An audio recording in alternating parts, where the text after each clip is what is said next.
GRD মানে হচ্ছে আমাদের গ্যাস্ট্রোএসোফেজিয়াল, মানে আমাদের স্টমাক আর আমাদের যে খাদ্য নালী রয়েছে এই দুটো নিয়ে আমাদের এই সমস্যা। বেসিক্যালি আমাদের এটা রিফ্লেক্ট ডিজিজ।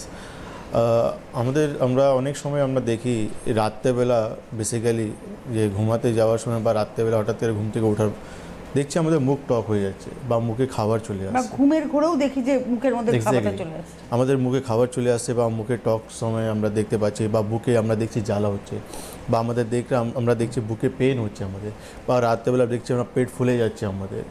তো এই প্রবলেমটা আমরা খুব কমনলি আমরা আমাদের প্র্যাকটিসে বা আমরা কলও পাই আমাদের প্রচুর পেশেন্টদের যে এই সমস্যা আমরা ভুগছি। তো জিআরডি স্পেসিফিক এটাই রোগ, যেখানে পেশেন্টদের খাওয়া দাওয়া করার পর যখনই সে রেস্টিং ফেসে যাচ্ছে বা ঘুমাতে যাচ্ছে তার কিন্তু আলটিমেটলি খাবার মুখে চলে আসছে, বা মুখ টক হয়ে যাচ্ছে, বা গলা জ্বলছে, বা বুকে পেন দেখতে পাচ্ছে। এটাই হচ্ছে জিআরডি।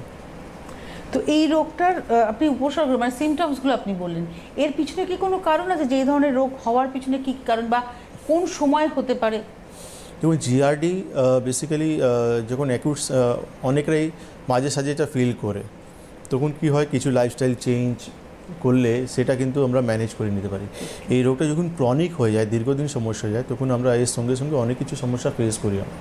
কেন কি স্টমাকে আমাদের যে অ্যাসিডগুলো থাকে, গ্যাস্ট্রিক অ্যাসিডগুলো থাকে আমাদের, তার কাজ হচ্ছে আমাদের খাওয়া দাওয়াকে ডাইজেস্ট করে দেওয়া, ব্রেকডাউন করে দেওয়া, তাকে ভালো করে ডাইজেস্ট করে দেওয়া আমাদের কাজ। কিন্তু এই অ্যাসিডটা যখন আমাদের খাদ্য নালীতে চলে আসে, কেন আমাদের স্টমাকে একটা লাইনিং রয়েছে, একটা কাভারিং রয়েছে, সেজন্য স্টমাকে আমাদের অ্যাসিড থাকতে পারে। কিন্তু এইটাই যখন আমাদের খাদ্য নালীতে চলে আসে তখন আমাদের জ্বালা, ইরিটেশন আমরা খুব বেশি ফিল করি। এটা রিকারেন্ট যখন বারবার হবে তখন আলটিমেটলি আমরা ইজোফেজাইটিস বলে একটা সমস্যা আমরা ফিল করতে পারি, আমাদের আলসার তৈরি হয়ে যেতে পারে। ইভেনচুয়ালি যখন লং টার্ম এই সমস্যাটা মানে অ্যাসিডের ওই ক্ষয় হতে পারে, অ্যাসিডটা বারবার গিয়ে সেই আমাদের লাইনিংগুলোকে ডিস্টার্ব করবে, আলটিমেটলি একটা সময় পর আমাদের ক্যান্সার পর্যন্ত হয়ে যেতে পারে এই জিআরডি থেকে। সেই জন্য আমাদেরকে এই রোগটাকে ক্যাজুয়াল নেওয়া উচিত নয় আমাদের। মানে যখন সামান্য আমার অম্বল হচ্ছে, গ্যাসের সমস্যা হচ্ছে, তখন থেকে যে আমাকে কিন্তু অ্যালার্ট হতে হবে। এক্স্যাক্টলি, কেন কি যে অ্যাসিডের কথা আমি বলছি, আমাদের গাড়ি ব্যাটারি তো আমরা জানি, বা ব্যাটারি আমরা সবাই জানি, ব্যাটারি জলের যে পিএইচ লেভেল আছে, পিএইচ লেভেল অ্যাকচুয়ালি 0 to 14 পর্যন্ত মেজারমেন্ট করা হয়। তো গাড়ি ব্যাটারি যে জল রয়েছে, তার যে অ্যাসিড রয়েছে, তার কিন্তু পিএইচ লেভেল 0 আছে, মানে টু স্ট্রং, মানে আপনার সে মেটাল গলিয়ে দিতে পারে, একটা যখন কারোর উপর মেটাল উপর পড়লে গলিয়ে দিতে পারে, বা আমার হাড়ের উপর পড়লে আমার হাড় জ্বলে যেতে পারে, গলে যেতে পারে।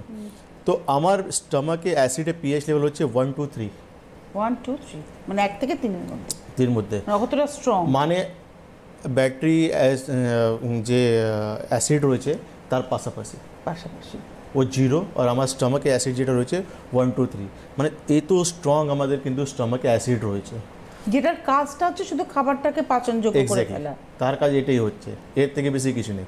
তো কিন্তু এর পাশাপাশি আমাদের স্টমাকে একটা লাইনিং রয়েছে, এই জন্য আমাদের স্টমাক সেফ আছে, বেঁচে আছে। কিন্তু এখানে কিন্তু আলসার অনেক দিন ডেভেলপ করে যায়, কেন আমরা সময়তে যখন খাওয়া দাওয়া করি না, খাবার যখন পেটে থাকে অ্যাসিডটা সিক্রেট হয়ে সেই খাবারটা ডাইজেস্ট করে নিচ্ছে, তো তার কিন্তু নর্মাল হয়ে যাচ্ছে, কাজ শেষ হয়ে যাচ্ছে। কিন্তু যখন স্টমাকে কোনো খাবার থাকছে না, তখন আলটিমেটলি সেখানে গিয়ে আমাদের একটা আলসার তৈরি করে দিচ্ছে। এখানে অনেকেই আছেন, বিশেষ করে মহিলারা, যারা হয়তো সকালবেলায় সবাই অফিসে বেরিয়ে গেলেন, সকাল 9টার ব্রেকফাস্টটা দেখা গেল দুপুর 12টায় করছেন, এদের ক্ষেত্রে কিন্তু রোগটা হওয়ার সম্ভাবনা বেশি, কেননা তার 9টা থেকে 10টার মধ্যে জলখাবার খাওয়ার অভ্যেস, সে আস্তে আস্তে দেখা গেলো সে ওইটাকে পিছুতে 12টা করলো, 1টা করলো, তখন কিন্তু তার ওই সমস্যাটা হতে পারে, কেননা খাবার পেটে গেল, অ্যাসিড সিক্রেশন হলো, সে খাবারটাকে পাচনযোগ্য করলো। আমাদের বডি একটা সিস্টেম আছে, এই অ্যাসিডটা এমনি সিক্রেট হচ্ছে না, আমাদের মুখে যখনই কোনো খাবার যাচ্ছে সে অ্যালার্ট হয়ে যাচ্ছে, স্টমাক সেখানে অ্যাসিড রিলিজ করছে, সঙ্গে মিউকাস সিক্রেট করছে, মিউকাসটা আমাদের স্টমাকটাকে বাঁচিয়ে রাখছে। এই অ্যাসিডটা যখন আমাদের খাবার পাচ্ছে না, আলটিমেটলি সেই মিউকাসটাকে খেতে আরম্ভ করে দিচ্ছে। এবার রিকারেন্টলি যখন মিউকাসকে খেতে আরম্ভ করবে, একটা সময় পর সেখানে কিন্তু আলসার তৈরি হয়ে যাবে। এটাই যখন আমাদের উইন্ড পাইপে চলে আসছে, খাদ্য নালীতে চলে আসছে আমাদের, তো ওখানে তো কোনো কাভারিং নেই, এসোফেগাসকে বাঁচানোর জন্য কোনো কাভারিং নেই, পুরো জ্বলতে এক্স্যাক্টলি। সেই জন্য আমরা দেখছি যে মনে হচ্ছে যে পুরো আমাদের গলা থেকে পেট পর্যন্ত জ্বলে যাচ্ছে। তো এটা শুধু অ্যাসিডের জন্য হচ্ছে। তো এটা কিছু আমাদের লাইফস্টাইল কিছু কারণের জন্য আছে, কিছু মেডিকেশনের জন্য। কারণটা কি কি? কারণ বলতে গেলে কিছুদের লোকের এমন হ্যাবিট রয়েছে পুরো ফুল স্টমাক পর্যন্ত খাওয়া, ফুল মানে গলা পর্যন্ত খাওয়া যেটা বলা হয় আমাদের, খিদে সে ফুরিয়ে গেছে তারপরেও খেয়ে যায়। এক্স্যাক্টলি, প্রচুর খায়, তার জন্য এই অ্যাসিডটা কী হয় আলটিমেটলি স্টমাক যখন ফুল হয়ে যাচ্ছে আপনার, তো স্টমাকটা কিন্তু ব্ল্যাক হয়ে আপনার খাদ্যনালীতে চলে আসছে, তো এই যে ইরিটেশন তো আমরা দেখতে পাচ্ছি। সেকেন্ড প্রবলেম হচ্ছে এনএসএআইডি যারা প্রচুর মাত্রায় ওষুধ খায়, নন স্টেরয়েড পেন কিলার যারা প্রচুর খায়, তাদের এই সমস্যা হওয়ার চান্সেস বেশি থাকে। যারা খাওয়া দাওয়া করার পর রেস্টিং ফেজে চট করে চলে যায়, খেয়ে শুতে চলে গেল, তাদের এই সমস্যাটা খুব বেশি হয়। যারা ওবেসিটি রয়েছে, প্রচুর মোটা রয়েছে, তাদের এই সমস্যাটা হয়। তো এইরকম এটা একটা ফেয়ার লিস্ট আছে যেখানে কিন্তু জিআরডি যাদের হওয়ার একটা চান্সেস বেশি থাকে।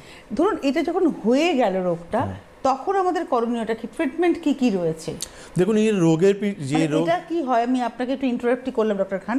মূলত আমরা দেখি ধরুন আমার অ্যাসিড হচ্ছে, আমি কিছু অ্যান্টাসিড খাচ্ছি, প্রথমে যখন হচ্ছে তখন খাচ্ছি, তারপরে সেটাকে আমি হ্যাবিট করে নিলাম, রোজ সকালে ঘুম থেকে উঠে আমি খালি পেটে একটা অ্যান্টাসিড খেয়ে নিলাম। কিন্তু আলটিমেটলি অ্যান্টাসিড তো আমাকে প্রিভেন্ট করছে যে যাতে না হয়, কিন্তু কমপ্লিটলি কিওর তো করছে না। না, এটা আপনি একদমই ঠিক বলেছেন। Hyper acidity, GRD, gastric reflex, এই যে প্রবলেমগুলো রয়েছে না, এখানে বেসিক্যালি আমরা খুব ওভার দি কাউন্টার বা সেলফ মেডিকেশন আমরা করার চেষ্টা করি। আমরা ভাবি যে একটা পিপিআই বা S2 ব্লকার, মানে একটা র্যান্টা খেয়ে নিলাম বা প্যান্ডি খেয়ে নিলাম, তাহলে আমার প্রবলেমটা সলভ হয়ে যায়। এটা কিন্তু এভাবে প্রবলেমটা সলভ হয় না। এখানে আমাদেরকে জানতে হবে আমাদের লাইফস্টাইলটা সবথেকে ইম্পর্ট্যান্ট, একটা খানপান আমাদের সবথেকে ইম্পর্ট্যান্ট রয়েছে, টাইম ম্যানেজমেন্ট সবথেকে ইম্পর্ট্যান্ট রয়েছে। কেন কি এইসব ব্যাড হ্যাবিটের জন্যই কিন্তু এই রোগটা আপনার শরীরে ট্রিগার করছে। ট্রিগার যখন বলেছি এর মানে হচ্ছে কিছু জিনিস রয়েছে যার জন্য কিন্তু রোগটা বেড়ে যায়। স্মোকিং যারা কন্টিনিউসলি করছে তাদের এই সমস্যাটা অনেক ট্রিগার করে যায়, যারা প্রচুর স্ট্রেসফুল লাইফ লিড করে তাদের এই সমস্যাটা বেড়ে যায়, যারা প্রচুর মাত্রায় অ্যালকোহল খায় তাদের কিন্তু এই সমস্যাটা বেড়ে যায়, যারা টাইম একদম মেনটেন করে না খাওয়া দাওয়া তাদের এই সমস্যাটা অনেকটা বেড়ে যায়। তো এটা একটা ফিজিশিয়ান বা একটা ডক্টরই আপনাকে বলতে পারে যে কী ধরনের আপনাকে লাইফস্টাইল লিড করা উচিত। যারা গলা পর্যন্ত খেয়ে নেয় তাদের আমি বললাম এই সিমটমসটা হয়। তো খানপান আপনাকে কিন্তু এমন খেতে হবে যেখানে কিন্তু আপনার স্টমাকে এক ভাগ কিন্তু ফাঁকা থাকবে, যেখানে কিন্তু ডাইজেশনটা প্রপারলি হতে পারবে।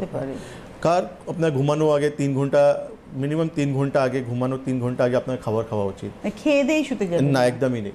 একটু আমাদেরকে বসে বা হাঁটা চলা বা যে কোনো অ্যাক্টিভিটি করে 3 ঘন্টা পর আমাদের ঘুমানো উচিত, মানে খাওয়াটা প্রপারলি ডাইজেস্ট হয়ে গেছে। কেন কি দেখুন আমাদের সিস্টেম যেটা রয়েছে না, আপওয়ার্ড টু ডাউনওয়ার্ড রয়েছে, ডাউনওয়ার্ড টু আপওয়ার্ড নয়। মানে আমি খাবার খেলাম, খাবারটা কিন্তু ডাইজেস্ট হয়ে নিচের দিকে যাবে, অ্যাসিডটা নিচের দিকে যাবে। এটাই যখন উপর দিকে আসে, খাওয়ার শুয়ে পড়ছি শরীরটা তো ফ্ল্যাট হয়ে যাচ্ছে, এক্স্যাক্টলি খাবারটা উপর দিকে চলে যাচ্ছে। আমি যখন শুয়ে যাচ্ছি আমার ইসোফিগাস আর স্টমাকের মাঝখানে একটা গেট রয়েছে, লেস বলে একটা গেট রয়েছে, তো তাকে বলা হয় লোয়ার ইসোফেজিয়াল স্প্লিন্টার। সে কিন্তু একটা গেটের মতন কাজ করে আমাদের। এবার আমি যখন শুয়ে পড়ছি সেটা কিন্তু রিল্যাক্স হয়ে যাচ্ছে, খুলে যাচ্ছে, এক্স্যাক্টলি সে কিছু খুলে যাচ্ছে, তা আলটিমেটলি সে খাবারগুলো আমার কিন্তু উপর দিয়ে চলে যায়। তার কাজ হচ্ছে আটকে রাখা, যে আমার কোনো, যখন আমি দাঁড়িয়ে থাকছি বা বসে থাকছি তখন সে ওই ভারসাম্যে আটকে রাখছে। এক্স্যাক্টলি সে আর গেটটা বন্ধ আছে, হালকা কিছু খোলা থাকতে পারে, মানে অনেক জায়গায় হিক্কা চলে আসে বা মুখ থেকে ডেকুর আসে, সেটা কোনো প্রবলেম নেই। কিন্তু এটা বেশি মানে ইজি বা লুজ হয়ে যাওয়ার জন্য বেশি পেশেন্টরা কিন্তু এই প্রবলেমটা ফেস করে যায়। এবং যদি বেশি খাই তাহলে ওটা লুজ হয়ে যাওয়ার সম্ভাবনা থাকে। এক্স্যাক্টলি, যখন বেশি খেয়ে নিচ্ছেন আপনি, আলটিমেটলি স্টমাক পুরো ফুল হয়ে গেছে, তো গেটটা বন্ধ করা তো জায়গা চাই, তো গেটটা বন্ধ হবে।